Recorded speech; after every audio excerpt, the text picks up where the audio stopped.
এই বাংলাদেশে 24 সালে যারা শহীদ হয়েছে, অনেকে শহীদ বলতে চায় না, বলে না এমনি মরে গেছে।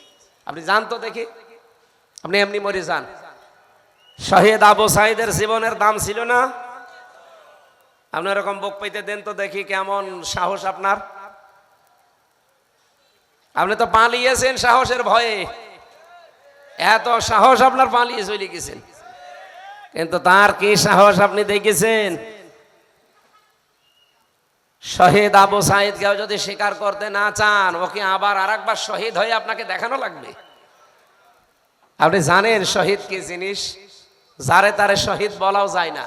বঙ্গবন্ধুকেও মানুষ মেরে ফেলেছে, জিয়াউর রহমানকেও মানুষ মেরে ফেলেছে।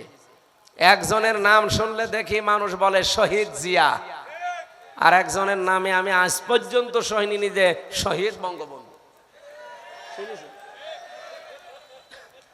আরো মানুষ বলে যে ওইভাবে মারা ঠিক হয়নি, টুকরো টুকরো করার দরকার ছিল।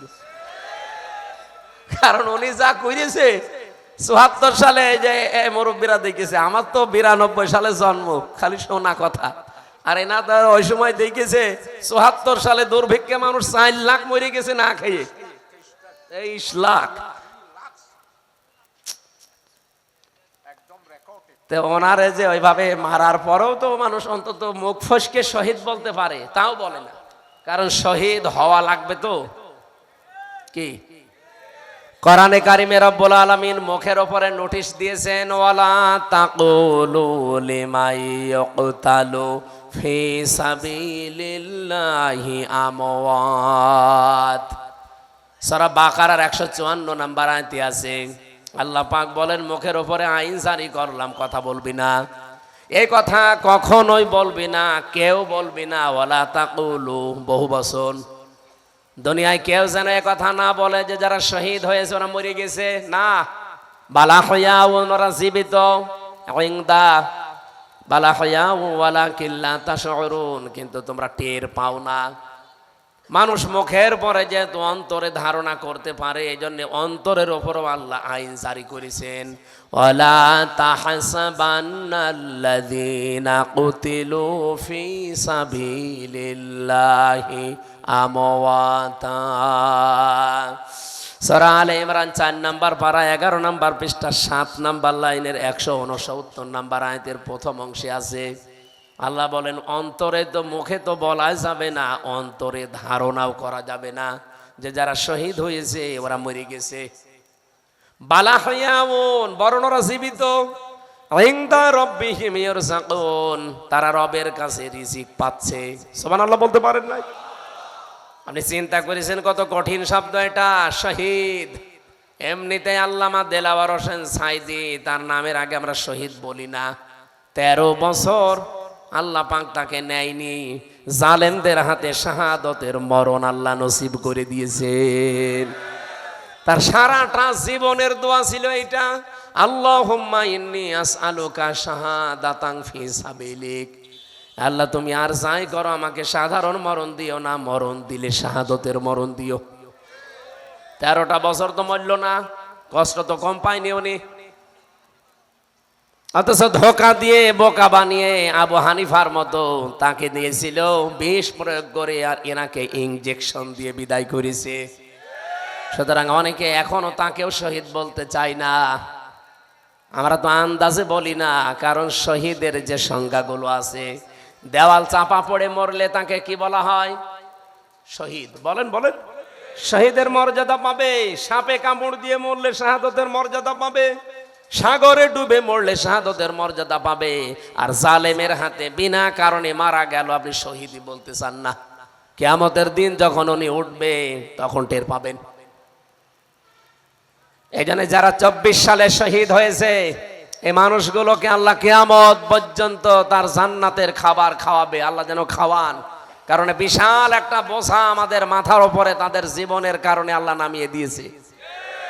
এই কথা বলেন। আর যারা স্বীকারই করতে চান না, সমন্বয়ককে সমরনায়ক বলে উড়িয়ে দেন। কি করেছেন এতদিন আপনি? বালির টিরাকও তো নড়াতে পারেননি,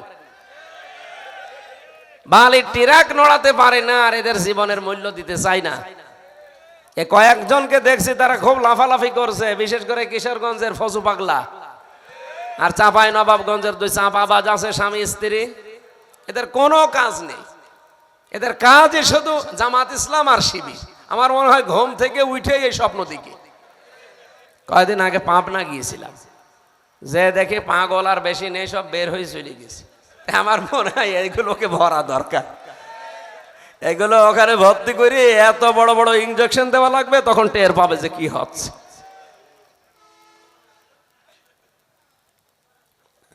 সম্মানিত ভাইরা, আমি যে কথা তুলেছিলাম, জোর জবরদস্তি করা, দখল করা, চাঁদাবাজি করা, ছিনতাই করা, এই অভ্যাস যাদের আছে তারা যেন সামনে অন্তত পাল্টান। এতে কত তলানিতে চলে যাচ্ছেন আপনি টের পাচ্ছেন না। আর আমরা আহ্বান জানাবো, যারা দায়িত্বে আছেন বড় বড়, এই মানুষগুলোকে যারা পাগলামি করছে এদেরকে থামান। আর এরা পাগলামি করছে কেন আমরা তাও জানি।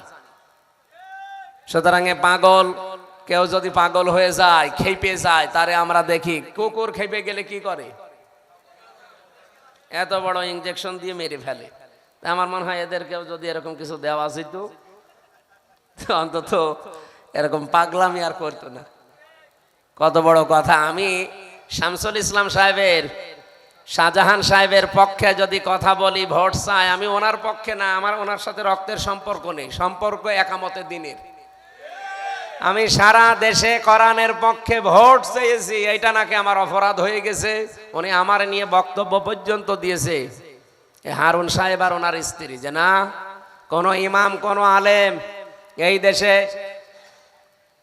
কোন ব্যক্তির পক্ষে ভোট চাইবে না। আমি ব্যক্তির পক্ষে চাই না। উনি যদি আল্লাহর আইনের বাইরে থাকতো, উনি আমার বাবা হলে ওনার কথা আমি জীবনেও বলতাম না। আমি তো বলি আল্লাহর কথা, ইন্নাল্লাহা ইয়ামুরুকুম আন তুআদ্দুল আমানাতি ইলা আহলিহা। এই যে আমানাত, এটা বহুবচন। সূরা নিসার 58 নম্বর আয়াত, ফি জিলালিল কোরআন আর মারিফুল কোরআন নিয়ে আসেন, বাংলায় লেখা আছে ওখানে, আমানাত মানে ভোট। তোমাদের যাবতীয় আমানত তার প্রাপকের কাছে পৌঁছিয়ে দাও, এ নির্দেশ কার? তা আমি তো এইটা আপনাকে শুনিয়েছি। আমি কোনোদিন শাহজাহান সাহেবের নাম, শামসুল ইসলামের নাম বলেছি? আমি বলি যে 10 জন মানুষ দাঁড়িয়েছে, যার দ্বারা আল্লাহর কাজ হবে, মানবতার কাজ হবে, ইসলামের কাজ হবে, আপনি তাকে ভোট দেবেন। যদি সে আপনার দলের লোক না হয়, তাহলে বাঁচতে পারবেন কিয়ামতে। আমি আপনারে বাঁচাতে চাই, আর আপনি আমারে বাঁশ দেন। মহিলা আমারে বলেছে যে আমার নাম ছিল পাপিয়া, কেন আমাকে পাপি বলে ডাকে? আমি তো ডাকি নাই, কারণ আল্লাহ পাক নিজে তার রাসূলকে দিয়ে আবু সেহেলের নাম আবুল হাকাম থেকে আবু সেহেল করে দিয়েছে, কারণ সে তার জ্ঞান অনুযায়ী কাজ করে নাই। আবুল হাকাম মানে বুদ্ধির পিতা, তাই জ্ঞানের পিতা জ্ঞান অনুযায়ী কাজ না করে হয়ে গেছে কিসের পিতা? মূর্খের পিতা, আবু সেহেল। আপনি জ্ঞানী মানুষ, জ্ঞান অনুযায়ী কাজ করেন না, মন যা বলে আপনি তাই করেন, তাই আপনাকে আমি পাপিয়া থেকে পাপি মানিয়ে দিই। এরপরে যদি আর একটা অক্ষর কমিয়ে দেয় না, রাস্তায় আসতে পারবেন না। জবাব চেয়েছেন, বলেছেন আমির হামজা যেন জবাব দেয় যে আমার বাপ দাদার রাখা নাম পাপিয়া থেকে পাপি করে দিল কেন, আমি জবাব চাই। এই যে জবাব দিয়ে দিলাম। জ্ঞান অনুযায়ী যারাই আমল করবে না তাদের নামই পাল্টিয়ে দেব। কথা বলছেন না কেন?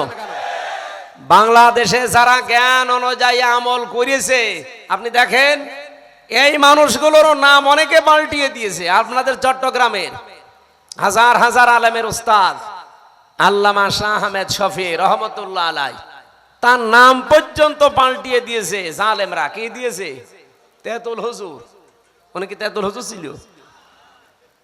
তেতুল হুজুর বলতে ওনারা বুঝিয়েছিল মেয়ে লোককে দেখলে মানুষ উল্টা পাল্টা ধারণা করে, এই জন্য ওনার নামে নাকি তেতুল হুজুর দিয়েছিল। ওনার বয়স 100-র উপরে, জীবনই চলে না, আর ওনার নাম আপনারা এই পাল্টিয়ে দিলেন।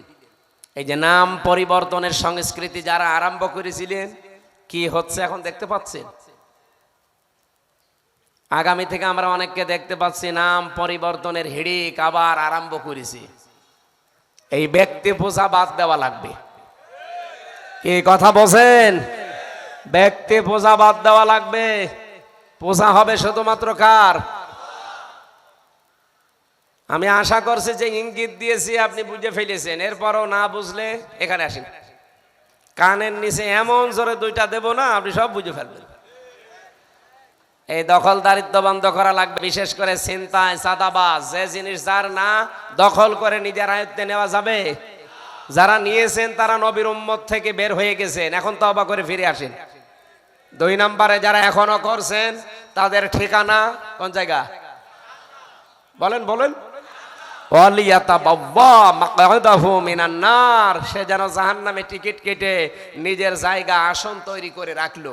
সুতরাং ইহুদিরা জাহান্নামী, কোনো সন্দেহ আছে? এই পাশের রাষ্ট্র মুশরিক, এই দাদা বাবুরা এরা জাহান্নামী, কোনো সন্দেহ নেই। মুসলিম আইন, মুসলিমদের ওয়াকফ করা সম্পদগুলো আজ নিজেরা বানানো আইন তৈরি করে সব দখল করে নিচ্ছে। সুতরাং এটা বন্ধ করা লাগবে। সারা বিশ্বের মুসলমানদেরকে আমার মনে হয় এখন সোচ্চার হওয়া দরকার এই মুশরিক আর ইহুদিদের বিরুদ্ধে। কারণ এই দুইটা জাতি হচ্ছে মুসলমানদের জন্য জঘন্যতম শত্রু। এমন কোন কাজ করে না এই দুই জাতি মুসলমানদের বিরুদ্ধে। আপনি তাকান, আর 54 বছর সবচাইতে বেশি মিথ্যা কথা ছড়িয়েছে আমাদের নামে এই দাদা বাবুরা। এই মিথ্যাগুলো না ছড়ালে আমরা অনেকাংশে দাঁড়িয়ে যেতাম। এই 8 মাসে অন্তত যতটুকু এসেছে, আর কিছুদিন যেতে দেন, আমার যতটুকু বিশ্বাস দেশটা দাঁড়িয়ে যাবে যদি এর সাথে ইসলাম যোগ হয়। কথা বলেন না কেন? আমরা তো ওইটাই বারবার জানাতে চাই যে ভাই 300 এমপি সামনে যাবে, এটা দুনিয়ার কাজ হলে জীবনও আল্লাহর কসম বলতাম না।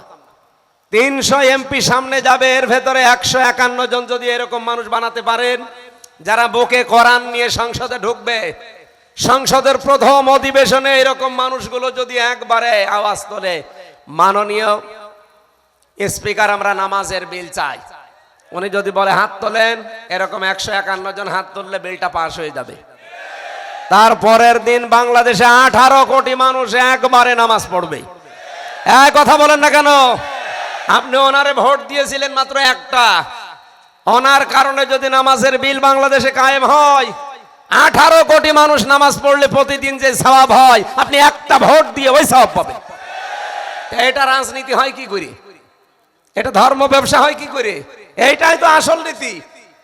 আপনার মতো মানুষকে দিলে আপনি জীবনে নামাজের বিল পাবেন, আপনি বলবেন আমি বাবা খাবো।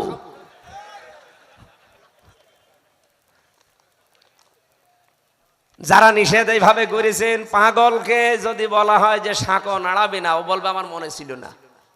সুতরাং আপনি শুধুমাত্র চাঁপাই নবাবগঞ্জে না, শুধু কিশোরগঞ্জে না, সারা বাংলাদেশে 56,000 বর্গ মাইলের প্রতি ইঞ্চিতে আমারে নিষেধ করেন তো আপনি। আমি ইসলামের পক্ষে, মানবতার পক্ষে, আর যাদের একামতে দিনের সাথে সম্পর্ক আছে তাদের পক্ষে আমি ভোট চাইবই। কে নিষেধ করবেন? আসেন, আমার মাইক কেটে নিন। কোন মায়ের দুধ খেয়েছেন আমি দেখতে চাই। আমি কয়েকদিন পরে চাঁপাই নবাবগঞ্জ যাব। এই যে 22 তারিখে চাঁপাই নবাবগঞ্জে আছে, আমি ওপেন চ্যালেঞ্জ দিচ্ছি, ওখানে আমি নুরুল ইসলাম বুলবুলের পক্ষে ভোট চাবো, কারণ সে একামতে দিনের কর্মী। উনি যদি অন্য দলের কর্মী হয়তো আমি জীবনও ভোট চাইতাম না। আমি চাই কারণ একামতে দিনের কর্মী সে একজন। কথা বলেন না কেন? আমি এই লোকটার পক্ষে কথা বলছি কারণ সে একামতে দিনের কর্মী। উনি যদি নৌকা মার্কা নিয়ে দাঁড়ায়, না অনেককে তো দেখলাম, গোপালগঞ্জের একজন দাঁড়িয়েছিল নৌকা মার্কা, ওই যে বায়তুল মোকাররমে খতিব হয়েছিল, এরকম একটা জালেমা মহিলাকে নাম দিয়েছে কওমি জননী। যে নৌকা মার্কা নিয়ে দাঁড়াইলেন, আপনি যদি কুকুর মার্কা নিয়ে দাঁড়াইতেন তাও পাশ করতেন। জীবনটা নষ্ট করে দিয়েছে।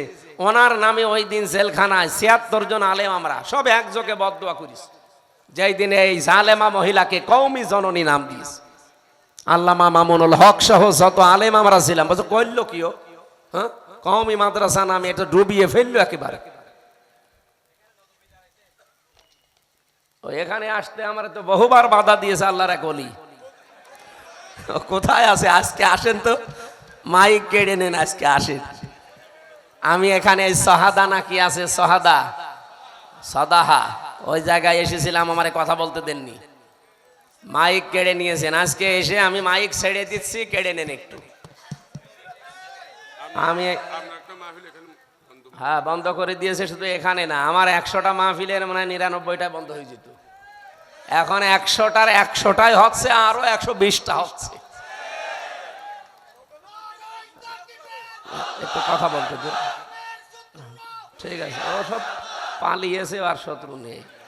কিন্তু আজকে একটু দেখলাম কয়েকজন যেন বের হয়েছে, আবার আপাকে নিয়ে আসতে চাচ্ছে। ও গুড়ে বালি। পৃথিবীর ইতিহাস এইটাই বলে, 610 বছর আগে পালিয়েছে লক্ষণ সেন, আজও ফিরে আসেনি। আশরাফ ঘানি পালিয়েছে, ফিরে আসেনি। বাশার আল আসাদ পালিয়েছে, ফিরে আসেনি। শ্রীলঙ্কার উনি পালিয়েছে, ফিরে আসেনি। এটা গেছে, এটাও আসবে না। যারা আশায় বুক বেঁধে আছেন, শেষে খালি লবণ পাবেন। আপনাদের জেলায় তো লবণ হয় দেখলাম, কয়েকদিন আগে আমার এক জায়গায় নিয়ে গিয়েছিল, শুধু লবণ। এদের আশা বাদ দেন ভাই, আমরা আসেন শুধু 14 দল বাদ দিয়ে যারা আছি, অন্তত দেশটা চলছে যেভাবে, এর সাথে শুধু কোরআনকে যোগ করে দেন, এরকম 151 জন মানুষ বানিয়ে দেন, এই দেশে ইসলাম কায়েম হয়ে যাবে ইনশাআল্লাহ।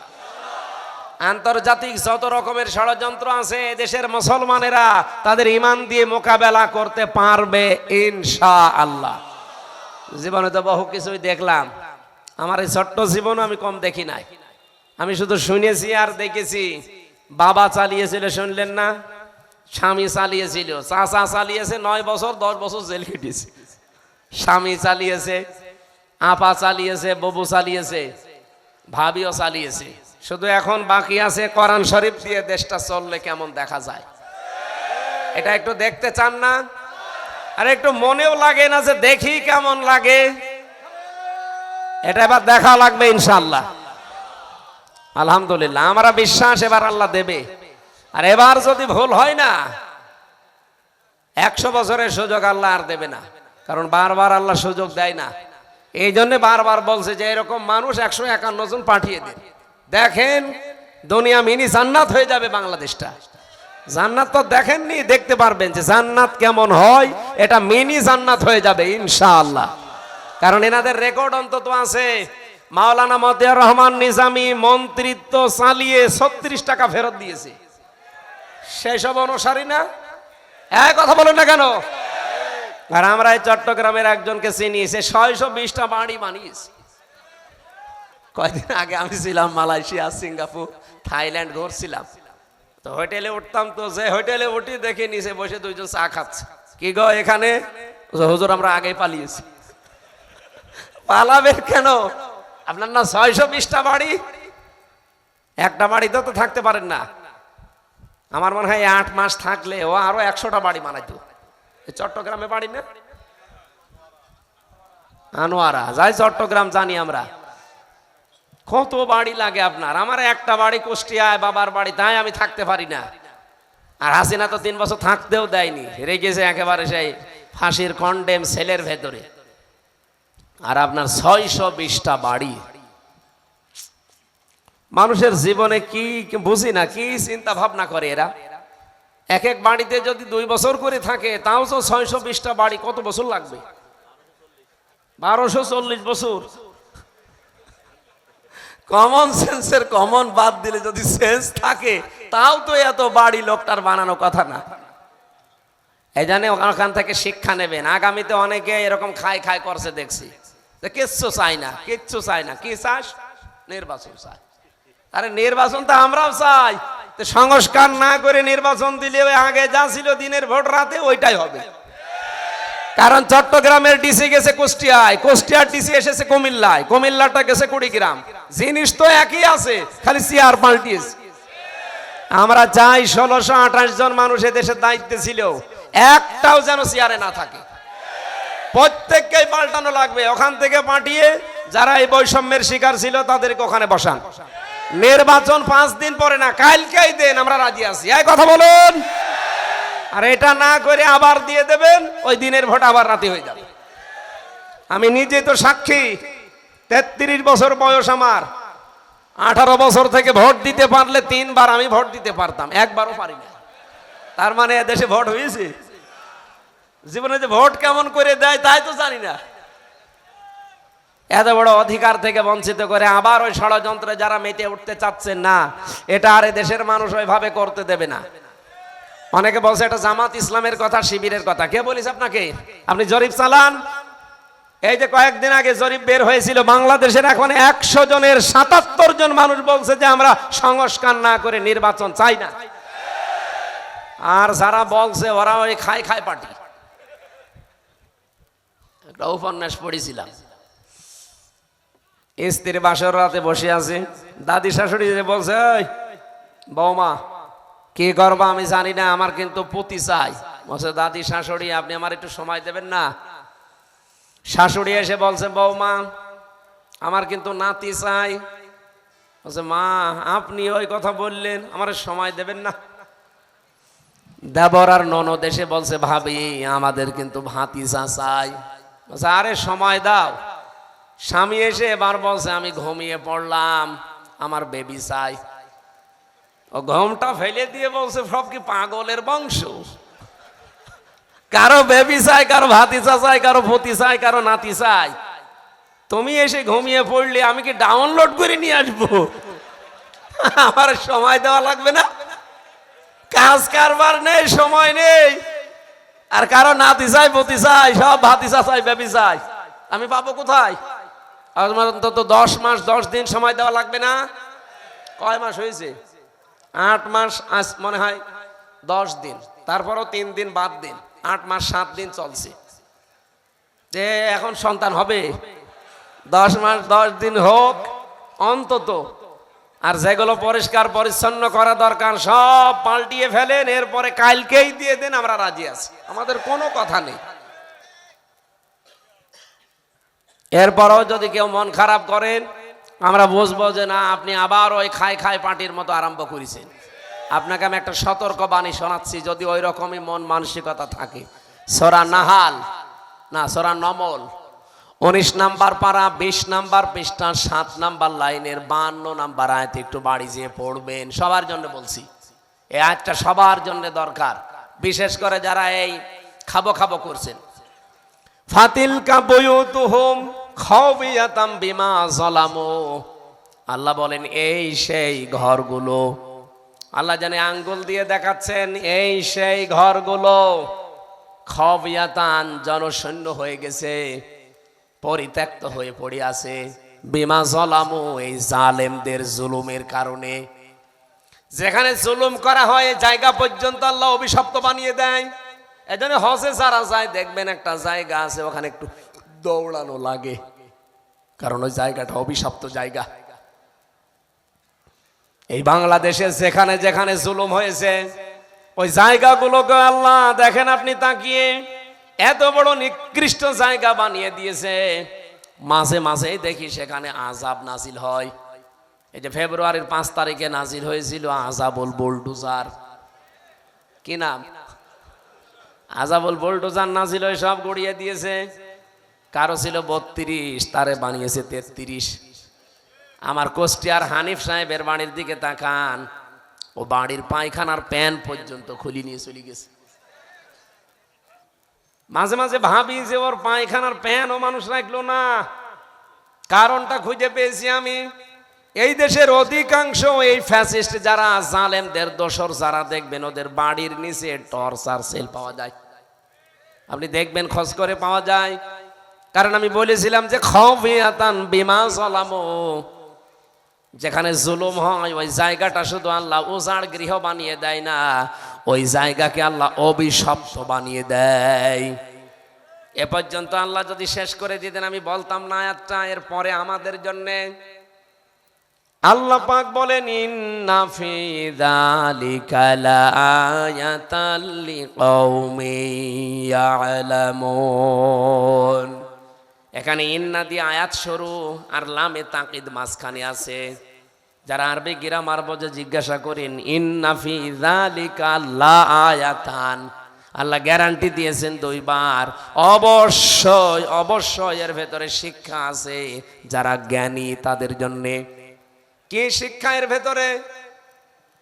আয়াতের জবাব দিয়েছেন আল্লাহ সূরা আনাম 44 নাম্বার আয়াত 7 নাম্বার পারা 12 নাম্বার পৃষ্ঠার 4 নাম্বার লাইনের প্রথম অংশে আছে, ফাকতিআ দাবিরুল কওমিল্লাযীনা যালামু। আল্লাহ পাক বলেন জালেমদের শিকড় কাটা হয়ে গেছে। কেটেছে কে? না না,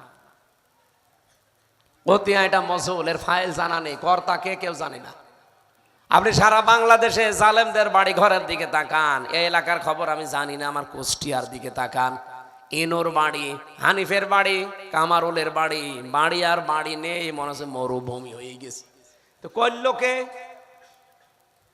বলেন না না, কে করেছে কেউ জানে না। ইট পর্যন্ত খুলে নিয়ে চলে গেছে, কে নিয়েছে? আল্লাহ বলেন কতিয়া মজহুলের ফাইল জানা নেই। আপনি যে সামনে কারোকে ধরবেন, লোক পাবেন কোথায়? কিন্তু কে করেছে কেউ জানে না। এ বুদ্ধি কার? আরো জোরে বলেন। এই জন্য বলছি, আগামীতে কোনো মানুষ যদি এরকম সেন্স থাকে যে আগামীতে আবারও এরকম অবৈধ সুখ ভোগ করবেন। গতকালকে আমার মাহফিল যেখানে ছিল কুতুবদিয়া, আমি ওখানে হামিদুর রহমান আজাদ সাহেবকে শুনিয়েছিলাম, যারা পৃথিবীতে অবৈধ সুখ ভোগ করে একটা, তার জন্য দুনিয়া আখেরাতে কমপক্ষে 70টা দুঃখ আল্লাহ রেডি করে রাখে। এটা আছে সূরা আলাম নাসরার 5 এবং 6 নম্বর আয়াতে, ফাইন্না মাআল উসরি ইসরা। এজন্য এই উসরুনের আগে দেখবেন আলিফ লাম আছে, আর ইসরার আগে আলিফ লাম নেই। একটা মারেফা, একটা নাকেরা। তাফসিরে ফি জিলালিল কোরআনে সাইয়্যিদ কুতুব লিখেছেন, পৃথিবীতে কেউ যদি একটা অবৈধ সুখ ভোগ করে, একটা অবৈধ আনন্দ পায়, এদিকে তাকান, একটা অবৈধ আনন্দ ভোগ করে, দুনিয়ায় সুখ ভোগ করে অবৈধ, তাহলে কমপক্ষে দুনিয়া আখেরাতে তার 70টা দুঃখ ভোগ করা লাগবে। বলেন তো 15.5 বছরে যারা দায়িত্বে ছিল, হাসিনা সুখ পায়নি? সুখটা কি বৈধ না অবৈধ? বলেন বলেন। এই অবৈধ সুখ যারাই পেয়েছে, তার সাথে কমপক্ষে 70টা দুঃখ তাদের কপালে আছে। কোরআন শরীফ মিথ্যা হবে? বাংলাদেশে বিশেষ করে কক্সবাজারে, চট্টগ্রামে, পতেঙ্গা, এই সমস্ত এলাকাতে যারা বিভিন্ন জেলা থেকে, বিভিন্ন জায়গা থেকে আসেন, এসে বিভিন্ন সুখ পান, সব সুখ তো বৈধ সুখ না, অবৈধ সুখও আছে। আপনি কক্সবাজারে যান, পতেঙ্গা যান, কত মানুষ বাংলাদেশের বিভিন্ন দিক বিভাগ থেকে এসেছে, জায়গা থেকে এসেছে, বউ নিয়ে, নিজের বউ না, অন্যের বউ। কেউ নিয়ে এসেছে তার শালি, কেউ তার ভাবি। এই কথা বলছে না কেন? এদেরকে নিয়ে এসে সুখে আছে, শান্তিতে আছে না? মানে আপনি টের পাচ্ছেন? এরাও সুখে আছে, শান্তিতে আছে। আপনি কক্সবাজারে রেট দেন, হাজার হাজার লক্ষ লক্ষ পাবেন, এরকম সুখে আছে। এই সুখটা কি বৈধ না অবৈধ? মুরব্বী আছে, এই জন্য নিচে নামতে পারছি না। এই অবৈধ সুখে যারা আছেন, কমপক্ষে দুনিয়া আখেরাতে 70টা দুঃখ ভোগ করা লাগবে। সুতরাং আওয়াজ যদি শুনতে পান মিডিয়ার মাধ্যমে, তাড়াতাড়ি ওই লোকের মেয়ে, লোকের বউ, লোকের ভাবি তাড়াতাড়ি দিয়ে আসেন। আমি কি বেশি বলে ফেললাম? এরকম সুখ অনেকে পাচ্ছে না। এই আসনের যিনি এমপি ছিল, উনি নিজে জানতো যে হাসিনা অবৈধ সরকার, কোনো ভোটের সরকার না, তারপরও গলা বাড়িয়ে বলেছে আমি এমপি হব। হয়েছে, হয়ে কি বসেছিল? 15.5 বছরে অনেক সুখ সে পেয়েছে, অনেক শান্তি পেয়েছে। এই কথা বলছেন না কেন? এই শান্তি, এই সুখগুলো কি বৈধ না অবৈধ? আরো জোরে বলেন। এক একটা অবৈধ সুখের জন্য দুঃখ আসবে কয়টা? 70টা। তাহলে 15.5 বছরে যদি 50টা সুখ পাই, বলেন এক একটা সুখে যদি 70টা হয়, 50টা সুখ যারা পেয়েছে কত? 3,500। 3,500 দুঃখ দুনিয়া আখেরাতে মিলে আল্লাহ তাকে ভোগ করাবে, এরপরে বুবু চট করে আসবে। আর আমার মনে হয় 3,500 দুঃখ ভোগ করতে গেলে ও বুবু কবরে চলে যাবে। কথা বলেন না কেন? আল্লাহ, আমরা অবৈধ সুখ এভাবে আর পেতে চাই না। আমরা সুখ যদি পেতে চাই, বৈধ সুখ পেতে চাই। সিস্টেম অপর জায়গায় দেখুন, আল্লাহ পাকের পরে আয়াতটা আবার রিপিট করেছেন, ইন্না মাআল উসরি ইসরা। অবশ্যই কষ্টের পরে সুখ। এই পৃথিবীতে কোনো মানুষ যদি 3টা কারণে একটা করে দুঃখ যন্ত্রণা ভোগ করে, এই এদিকে তাকান, কেউ যদি 3টা কারণে একটা দুঃখ ভোগ করে, দুনিয়ায় কষ্ট পায়, কষ্ট কয়টা? একটা। কষ্ট কষ্ট পাবে কয় কারণে? 3 কারণে। আরো জোরে বলেন, কয় কারণে? যে কোনো কারণে কষ্ট পেলে আপনি 70টা সুখ পাবেন না। কারণ ইসরার আগে আলিফ লাম নেই, উসরুনের আগে আলিফ লাম আছে, এর আগে মা আছে, এর আগে ইন্না আছে, এর আগে ফা আছে। এতগুলো শব্দ আল্লাহ দেওয়া লাগতো না। কত বড় গ্যারান্টি দিচ্ছেন, একটা যদি কেউ দুঃখ ভোগ করে দুনিয়ায় 3টা কারণে, মাস্ট বি তাকে আমি 70টা আনন্দ দুনিয়া আখিরাত মিলে দেবই। হাসিনাও কিন্তু দুঃখ পেয়েছিল, কষ্ট পেয়েছিল, কিন্তু তার কষ্ট এই 3 কারণের এক কারণেও না। কোন কারণ? 1 নম্বরে আপনাকে কষ্ট যদি পাওয়া লাগে আল্লাহর কারণে, 2 নম্বরে রাসূলুল্লাহর কারণে, 3 নম্বরে মানবতার কারণে। এই 3 কারণে যদি দুনিয়ায় কষ্ট পেয়ে থাকেন, একটা সুখ পাবেন কয়টা? বলেন বলেন। আমরা যারা 15.5 বছরে অন্তত 10টা কষ্ট পেয়েছি। আমি তো নিজে প্রতিদিন এক দিন আমার জেলখানায় মনে হতো যে 1 বছর করে যাচ্ছে। কারণ যে কষ্টে ওরা রেখেছিল আমারে, খাবার দাবারও দিত না। আর আমার শরীরের মাথা চুল থেকে শুরু করে পায়ের তালু পর্যন্ত এমন কোনো 1 ইঞ্চি জায়গাও বাকি নেই যেখানে জালেমরা টর্চার করে নাই। এই জন্য আমি বসতেও পারি না ওই যে কাঠের চেয়ারে, একটু পরে ব্যথা হয়ে যায় পেছনে। শরীরে আমার কিছু রেখেছে, সব শেষ করে দিয়েছে। যে এক একটা দিন আমার 1 বছরের মতো কষ্ট দিলেন আপনারা। যোগাযোগ বিচ্ছিন্ন করে দিয়েছিল পুরাটা। বাইরে কে আসে না আসে আমি জানতামই না। আমার দাদা মরে গেছে আমি জানি না, আমার নানি মারা গেছে আমি জানি না, আমার এক চাচাতো ভাই মরেছে জানি না, এক শালা মরেছে জানি না। বাইরে এসে শুনলাম ওরা আর কেউ নেই, অথচ কেউ আমার জানায়ও নি। এত কঠিন অবস্থায় রেখেছিল, তে আমি কষ্ট পাইনি? বলেন বলেন। আর এক একটা কষ্ট যদি কেউ আল্লাহর জন্য, রসুলের জন্য, মানবতার জন্য পায়, একটা কষ্টের জন্য কমপক্ষে শান্তি আল্লাহ দুনিয়া আখিরাত মিলে কয়টা দেবে? এই জন্য সামনে ইসলামের শুভ দিন। আমরা যারা ইসলামপন্থী, বিশেষ করে আল্লাহর জন্য যারা কষ্ট পেয়েছি, রাসূলুল্লাহর জন্য যারা কষ্ট পেয়েছি, মানবতার জন্য যারা কষ্ট পেয়েছি, এক একটা কষ্টের জন্য, দুঃখের জন্য 70টা সুখ শান্তি আল্লাহ অপেক্ষা করাচ্ছে। আর বাংলাদেশে আমরা ওই দিন সবচাইতে বড় সুখী হব যেদিন দেখব যে এইটা দিয়ে 56,000 বর্গ মাইল চলছে। ওই দিন সবচাইতে বড় খুশি হব না? ওইটা দেখার আশায় আছি। আল্লাহ তুমি যাই করো, অন্তত এইটা দেখার তৌফিক দিও, তারপরে মরণ দিও, যেন দেখে মরতে পারি যে বাংলাদেশের 56,000 বর্গ মাইল পুরাটা আল্লাহর এই কালামের 500 আইন দিয়ে চলছে। আর এইটার জন্য এই মানুষগুলো লাগবে। খুব বেশি না, মাত্র 151 জন আমরা এবার পাঠাতে পারবো না ইনশাল্লাহ সারা দেশ থেকে। সারা দেশের মানুষকে আহ্বান জানাচ্ছি, কথা মেনে নেন, ভাগ্য খুলে যাবে। আলাল আখিরাতু খায়রুল লাকা মিনাল উলা। হে নবী, আপনার আগের চাইতে পরে ভালো। তার মানে আগে যাই গেছে গেছে, সামনে আমাদের শুভ দিন। কথা বলেন না কেন? বলেন বলেন। আলা সাউফা ইউতিকা রাব্বুকা ফাতারদা। এখানে লাম দিয়েছেন, সাউফা দিয়েছেন। আল্লাহ বলেন অবশ্যই, অতি শীঘ্রই আপনাকে আমি এমন কিছু দেব যাতে আপনি খুশি না হয়ে পারবেন না। সুতরাং সেই দিবস, সেই দিন দেখার আশায় আছি, খুব বড় আশা নিয়ে বসে আছি। আল্লাহ আমাদের আশা অবশ্যই পূরণ করবেন ইনশাআল্লাহ। সূরা আলে ইমরান থেকে আপনারা জানেন, যেহেতু প্যালেস্টাইন, ফিলিস্তিন, ইব্রাহিম, মূসা, এই সংক্রান্ত আয়াতগুলো এখন আমি কোরআন থেকে পড়ি বেশি। আজকে তেলাওয়াত করেছি সূরা আলে ইমরানের 68 নম্বর আয়াত। আপনারা বাড়ি চলে যাবেন নাকি? এখন তো বাড়ি চলে যাওয়ারও দরকার। এখন যদি তাফসীর শুরু করি দেন তো ঘুমাবো কখন? আমার ভাইরা আর আছে না মাহফিলে এলাকায়?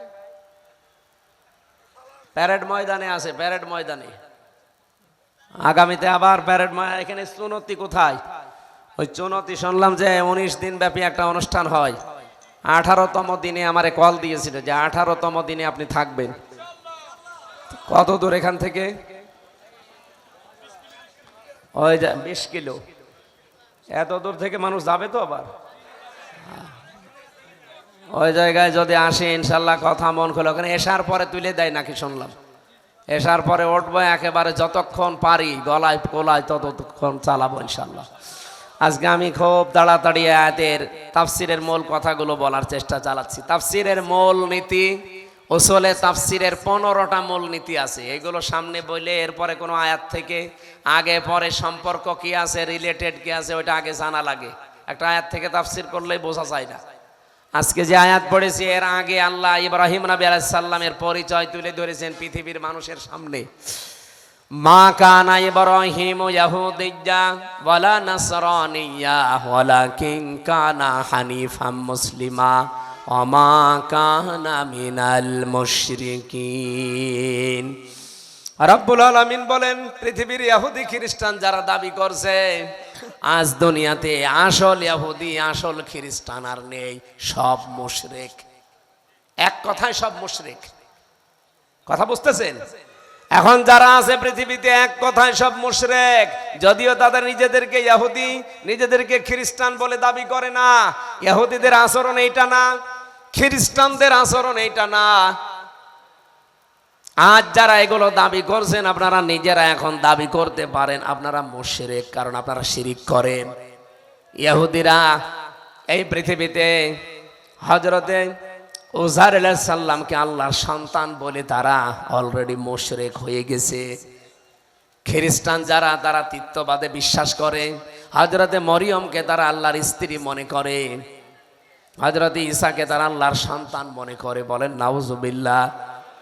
রব্বুল আলামিন বলে, আজ যারা ইব্রাহিমকে নিয়ে টানাটানি করো, ইব্রাহিম ইহুদি ছিলেন না, নাসারাও ছিলেন না, তিনি ছিলেন মুসলিম, তিনি ছিলেন হানিফ মুসলিম। কি মুসলিম? বলেন বলেন। হানিফ মানে কুষ্টিয়ার হানিফ না, ও তো একটা হারামি। আমার এতটুকু মানুষের, আমার কুষ্টিয়ায় আমার জন্মভূমি, আমার ঢুকতে দেয়নি। এমনি আমি হানিফকে এই কথা বলছি। হানিফ মানে ওই হানিফ মুসলমান না, হানিফ ছিলেন হযরত ইব্রাহিম, একনিষ্ঠ, খাঁটি, পাকা। বাংলা বিভিন্ন অর্থ আছে। উনি একনিষ্ঠ মুসলিম ছিলেন। তাহলে আমরা দাবি করতে পারি আমরা ইব্রাহিমের সন্তান। কি কথা বলেন? বাবার যে কাজ হবে সন্তানদেরও একই পথে যাওয়া দরকার। রব্বুল আলামিন আমাদেরকে ইব্রাহিম নবীর সন্তান বানিয়েছেন, ঘোষণাও দিয়েছেন, মিল্লাতা আবিকুম ইব্রাহিমা হুয়া সাম্মাকুমুল মুসলিমিন। তোমাদের জাতির পিতা ইব্রাহিম, তিনি তোমাদের নাম মুসলমান রেখেছেন। বাবা হিসাবে এখানে প্রায় আমি 11টা দায়িত্ব পেয়েছি। কেউ যদি বাবা হতে চায় কমপক্ষে তার 11টা দায়িত্ব দুনিয়ায় পালন করা লাগে। আমাদের যিনি জাতির পিতা উনি 11টাই পালন করেছেন। সুবহানাল্লাহ বলতে পারেন নাই? আর আমরা এমন মানুষকে জাতির পিতা মনে করি বা বানিয়ে দেই 11টার একটা দায়িত্ব পালন করে নাই। 11টার প্রথম দায়িত্ব হচ্ছে বাবা হিসাবে সন্তানের নাম রাখা। উনি আমাদের নাম রেখেছেন মুসলমান, মুসলিম। এখানে হুয়ার ফাইল দুইটা, হয় আল্লাহ নিজে না ইব্রাহিম আলাইহিস সালাম। আল্লাহ পাক নিজেও রাখতে পারেন আমাদের নাম মুসলিম, অথবা আমাদের বাবা ইব্রাহিম আমাদের নাম রাখতে পারেন। কি আরো জোরে বলেন? তিনি আমাদের বাবা হিসাবে নাম রাখলেন মুসলিম। এই দেশে কত বাবা আছে নাম সন্তানের এমন রাখে যেটা উচ্চারণ করাও ঠিক না। কি এদেশে দেখে অনেকের নাম আপনি উচ্চারণ করতে পারবেন, বাবা তো তাদের ছিল, মাও তো তাদের ছিল। বাবা মা হিসাবে কি নাম রাখলেন যে এখন উচ্চারণই মুসলমান করতে পারে না? আপনি নিজের জ্ঞান দিয়ে বিবেক দিয়ে বলেন তো, পুতুল এটা মুসলমানের নাম? বলেন। আপনি যে রাগ করেন না, আপনি নাম বলেন কেন? নাম বলবেন, আমরা বাস্তবে দেখতে পাচ্ছি কত সুন্দর সুন্দর নাম অর্থবোধক আছে। অনেক বাবা হয়তো উল্টা পাল্টা না জেনে রাখে। আপনি তো আর ওরকম বাবা, আমরা আপনি তো শিক্ষিতা, আপনার তো ডিগ্রির অভাব নেই। এত ডিগ্রি নিয়েও আপনি কি নাম রাখলেন? সুন্দর একটা অর্থবোধক নাম রাখতে পারেন নাই। সেদিন কুষ্টিয়াতে একজনের দোকানের সামনে লেখা দেখলাম মিহাদ স্টোর। ওনারে বললাম, ভাই কি? আমার ছেলের নাম। তা আপনি কেন রেখেছেন? যে কোরআনে পেয়েছি অবিসাল মিহাদ, বাংলা অর্থ জানেন? জাহান্নামের নিকৃষ্ট স্থান। সাইলের নাম রেখে দিয়েছে মিহাদ। তবে এরকম কিছু রাখলেও তো অন্তত জানতাম যে কোরআনে আছে। 500 কোন কোরআনে আছে, কোন হাদিসে আছে? এই জন্য আমরা বাবা হিসাবে 11টা দায়িত্বের প্রথম এটা পালন করব আজকে থেকে। আমাদের বাবা যেটা পালন করেছে, আমাদের নাম রেখেছে কি? বলেন মুসলিম। বলেন বলেন, আরো জোরে বলেন। তিনি একনিষ্ঠ মুসলিম ছিলেন, অমা আনা মিনাল মুশরিকিন। আর তিনি বলেছেন যে আমি কি অমা কানা মিনাল মুশরিকিন, আমি মুশরিক না। পৃথিবীতে বাবা হিসাবে সব সময় তিনি চেয়েছেন তার সন্তানদেরকে শিরিক মুক্ত জীবন গঠন করতে। আর আমরা ইব্রাহিম নবীর সন্তান দাবি করে শিরিকের ছড়াছড়ি। 12,500 কোটি টাকা খরচ করে যে এতগুলো শিরিক করলেন, কিছুই তো হয়নি। খালি তারিখ পাল্টাতে দেরি, আগস্টের 5 তারিখে বিকাল আসতে আসতে সবগুলো মাটির সাথে জনগণ মিশিয়ে দিয়েছে। আগামীতে এই সংস্কৃতিকেও যদি আবার আরম্ভ করেন, আল্লাহর কসম 5 বছর পরে আপনার বাড়ি ঘর শ্মশান হয়ে যাবে। এজন্য শিক্ষা নেওয়া লাগবে এদের থেকে, যে নিজের শুধু আখের গোছাবো না, অন্তত দায়িত্ব যদি আল্লাহ আমাদেরকে দেয়ও, আমরা যেন জনগণের আখের গোছাই, নিজেরটা না গুছিয়ে। কথা বলেন, কথা বলেন। 35 লাখ যুবক এই দেশে এখন বেকার। কত লাখ? বাইরের দেশে যে দেখলাম, ওরা এই দেশের মানুষ যে ওখানে রাস্তা ঝাড়ু দিচ্ছে, কেউ রুটি বানাচ্ছে, কেউ চা বিক্রি করছে, টয়লেট সাফ করে। অথচ এই দেশের টাকাগুলো যা পাচার হয়েছিল, এই পাচারকৃত টাকা যদি এই দেশে আমরা কাজে লাগাতে পারতাম, কোন যুবককে বাইরের দেশে যে চা বানানো লাগতো না, পানি টানা লাগতো না। এদেশে কর্মজীবন, সম্মানজনক কর্মজীবন নিয়ে বেঁচে থাকতে পারতো। আর এই সুযোগ আমাদের দেশে আছে সামনে, আমরা কোরআনের আলোয় রঙিন করে এই সুযোগকে কাজে লাগাতে চাই ইনশাআল্লাহ। ইন্না আওলান্নাসি বিইব্রাহিম, পৃথিবীতে যত মানুষ আছে সবচাইতে বেশি ইব্রাহিম আলাইহিস সালামের প্রিয় তারা, লিল্লাযিনা তাবাউ, যারা তাকে অনুসরণ করে। হাজান নাবিয্য, এবং এই নবী, তার মানে এখানে হাজান নাবিয্য দিয়ে মুহাম্মদুর রাসূলুল্লাহকে আল্লাহ উদ্দেশ্য করেছেন। ওয়াল্লাযিনা আমানু, আর যারা ঈমানদার। এই আয়াতের মূল মেসেজ হচ্ছে, কেউ যদি ইব্রাহিম আলাইহিস সালামের অনুসারী হতে চায়, সে যেন তার অনুসরণ করে। আর তার অনুসরণ সবচাইতে বেশি করেছেন আমাদের নবী মুহাম্মদুর রাসূলুল্লাহ। আর আমাদের নবীকে আমরা সবচাইতে বেশি অনুসরণ করে পৃথিবীতে ঈমানদারেরা। এই জন্য ইব্রাহিম আলাইহিস সালামের কাছাকাছি প্রিয় আস্থাভাজন এই দুনিয়াতে এখন নবী মুহাম্মদুর রাসূলুল্লাহ। আর তার উম্মতের ভেতরে যারা ঈমানদার, তারা আল্লাহু ওয়ালিয়ুল মুত্তাকিন। আল্লাহ পাক বলেন, এই পৃথিবীর ময়দানে যারা মুমিনিন মুত্তাকিন, এই মানুষগুলোর অভিভাবক আমি আল্লাহ নিজে হয়ে গেছি। বলেন সুবহানাল্লাহ। এখানে আমরা 3টা পয়েন্ট পেলাম। 1 নম্বরে ইত্তেবা, 2 নম্বরে হাসান নবী, 3 নম্বরে আমানু। এক একটা শব্দের ভেতরে আমার তো 70টা করে বিষয় ভাগ করা আছে। এত কথা আমি আজকে লিখেছিলাম এই আয়াত নিয়ে। কালকে সকালে আমার সাংগঠনিক প্রোগ্রাম আছে কুষ্টিয়ায়, জেলা আমির থাকবে। এই জন্য অন্তত সকাল 7টায় পৌঁছানোই লাগবে, 2টা বাজে। 3, 4, 5, 6, 7, 5 ঘন্টায় কুষ্টিয়ায় যাওয়া লাগবে। আমি এই 2টা বাজে এখন আর টানতে পারছি না, কারণ আমার ওইটা আগে। আপনারা জানেন আমি অক্টোবরের 13 তারিখে শপথ নিয়েছি। এই হিসাবে ওখান থেকেই সাংগঠনিক কাজগুলো আগে অন্তত অগ্রাধিকার দেওয়া লাগে, এরপরে আমার এইটা। জেলা আমির বারবার কল দিয়েছে যে 7টার ভেতরে পুরা জেলার যারা দায়িত্বে আছে সবাই আসবে, তোমারও আশা লাগবে। আমি ক্ষমা চেয়ে নিচ্ছি আজকে। এখানে 11টা থেকে বসতে পারলে আমি আলোচনা আরও বিস্তারিত কথা বলতে পারতাম। এখানে যে 70টা পয়েন্ট ছিল, আমরা আগামীতে চুনতি যদি আসি দেখব, অথবা আশপাশে কোনো জায়গায় বড় বড় জায়গায় নিয়ে আসবেন, কথা বলবো ইনশাআল্লাহ। আমি আবার ওই কথা স্মরণ করাচ্ছি, ভাই ভুল বুঝবেন না। আমি ওই দাওয়াতের ব্যাপারে জানতাম না, আর জানলেও আমার সাথে ওরা যোগাযোগ করে নাই। আমি নিজে মনসু ভাইকে দিয়ে, অহেদ ভাইকে দিয়ে বলেছিলাম আসরের পর থেকে যেহেতু কল লাগান। ওনারা কল দিয়েছে, কমিটি ধরে নাই। এখানে আমার দোষ নাই, একতরফা কথা শুনে আপনারা দোষ দিয়েছেন।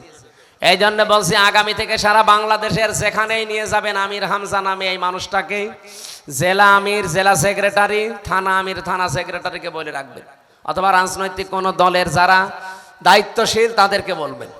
ওই ছোটোখাটো যার তার কথায় যে আমি পারবো না। আল্লাহ রব্বুল আলামিন আমাদের আজকের আয়াতটা জীবনে আমল করার তৌফিক দিন, আল্লাহুম্মা আমিন। লা হাওলা ওয়ালা কুওয়াতা ইল্লা বিল্লাহিল আলিয়্যিল আযীম। আল্লাহ রাত 2টা পার হয়ে যাচ্ছে, দেখো তোমারে বান্দা বান্দিরা কোরআনে কারিমের কথা শোনার জন্য বোঝার জন্য চাতক পাখির মতো বসে আছে। আল্লাহ তুমি এদেরকে খালি হাতে ফেরত দিও না, এদের জীবনের সব অপরাধগুলো মাফ করে নেকি বানিয়ে দাও। এ বিশাল আয়োজনে যারা শ্রম দিল আল্লাহ এই মানুষগুলোকে অমরের মতো বানিয়ে দাও। আজকের মাহফিলের সম্মানিত সভাপতি, প্রধান অতিথি, বিশেষ অতিথি যাদের নাম আমি দেখেছি, আল্লাহ তাআলা আমার মাথার তাজ এই মুরব্বী মানুষগুলো, এদেরকে তুমি হযরতে আবু বকরের মতো বানিয়ে দাও রব্বুল আলামিন। সারাটা জীবনই অপরাধ করে জীবনটা নষ্ট করে ফেলেছি, হাত ওঠায় কথা বলবো ভয় করে, লজ্জা করে। অপরাধের দিকে তাকালে বিশ্বাস হয় না যে তুমি মাফ করে দেবে। বড় আশা আমাদের, আমরা তোমার নবী মুহাম্মদুর রাসূলুল্লাহর উম্মত। সেই আশা নিয়ে আজকে এই তাহাজ্জুদের সময় হাত তুলেছি, জীবনের অপরাধগুলো মাফ করে দাও। এই কমিটির দায়িত্বে যারা আছে আল্লাহ তুমি এদেরকে কিয়ামত পর্যন্ত কোরআনের খাদেম হিসাবে কবুল করে নাও। সম্মানিত মা বোনদেরকে তুমি আয়েশার মতো, খাদিজার মতো বানিয়ে দাও। এলাকায় মাটির নিচে যারা কবরে ঘুমিয়ে আছে এদেরকে তুমি ক্ষমা করে দাও। আগামীতে এই অনুষ্ঠানটা কোরআনের প্রচারের জন্য আরো বড় করে কবুল করো আল্লাহ। কখন কার কাছে মরণ চলে আসে জানি না, রব্বুল আলামিন চর্মচোখে একটু দেখার সুযোগ দিও। বাংলাদেশটা তোমার কালাম দিয়ে চলছে। আলহামদুলিল্লাহি রাব্বিল আলামিন। লা ইলাহা ইল্লাল্লাহু মুহাম্মাদুর রাসূলুল্লাহ।